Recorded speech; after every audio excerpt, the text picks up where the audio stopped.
Hi friends, welcome to Kusma YouTube channel. ఈరోజు మీకు ఒక వెల్లుల్లితో పప్పు చేసి చూపిస్తానండి. పప్పు వెల్లుల్లి చాలా ఎక్కువగా వేస్తాను. ఇందులో పులుపు వేయనండి. చింతపులుపు, నిమ్మరసం ఏది వేయకుండా చేస్తాను. టమాటా కూడా వేయను, ఓన్లీ పప్పు.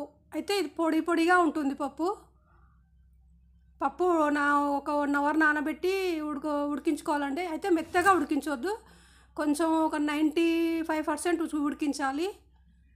అలా అయితే మంచిగా వస్తుంది, పొడి పొడి వస్తుంది. లేకపోతే ముద్దలాగా అయిపోతుంది. పక్కకు అన్నం కూడా అవుతుందండి. మధ్యాహ్నం అన్నం వేడిగా, పప్పు వేడిగా లాగించేయాలి. తర్వాత అన్నీ అయిపోయాక పప్పు ఉడికాక వడగట్టుకోవాలండి.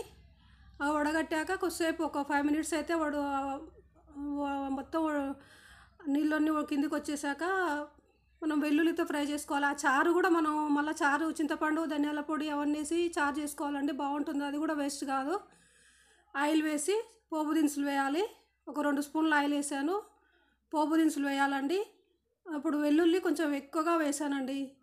అందుకే వెల్లుల్లి పప్పు అంటాం మేము, పొడి కూర అంటాం, పొడి పప్పు అంటాం. ఇది యూట్యూబ్లో ఎవరూ చేయలేదు, ఒకసారి ట్రై చేయండి.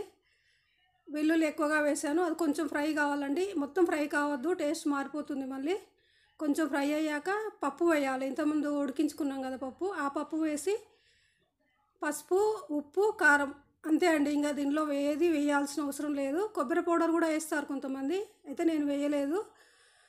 చూడండి, కలిపి కొద్దిసేపు మూత పెట్టాలి. ఒక్క 5 మినిట్స్ మూత పెడితే సరిపోతుందండి. ఆ కారం వేసాం కదా, కొంచెం కారం ఉడకడానికి మాత్రమే ఫ్రై చేయాలి దాన్ని. బాగుంటుంది ఇది. రోటికి చపాతీకి అయితే చాలా బాగుంటుందండి. అన్నం కన్నా పులుపు ఉండదు కదా ఇది. రోటికి చపాతీకి బాగుంటుంది, ఒక్కసారి ట్రై చేయండి. ఓకే అండి, సపోర్ట్ చేయండి ప్లీజ్. వెల్లుల్లి రోజు ఒకటి మార్నింగ్ తినండి. బ్లడ్ ప్రెషర్లు ఉన్న వాళ్ళకు చాలా మంచిగా పనిచేస్తుందండి. టీ, కాఫీ అవన్నీ తాగకుండా ఒక్కసారి రోజు అలవాటు చేసుకోండి. రోజు మార్నింగ్ ఒక్క వెల్లుల్లి తింటే సరిపోతుందండి. కూర రెడీ అయిపోయింది, పప్పు. ఓకే అండి, thank you for watching. Like చేయండి, షేర్ చేయండి, సబ్స్క్రైబ్ చేసుకోండి. సబ్స్క్రైబ్ చేసుకున్నాక ఆల్ బటన్ నొక్కండి, అట్లా అయితే నా నోటిఫికేషన్ అన్నీ మీకు వస్తాయండి.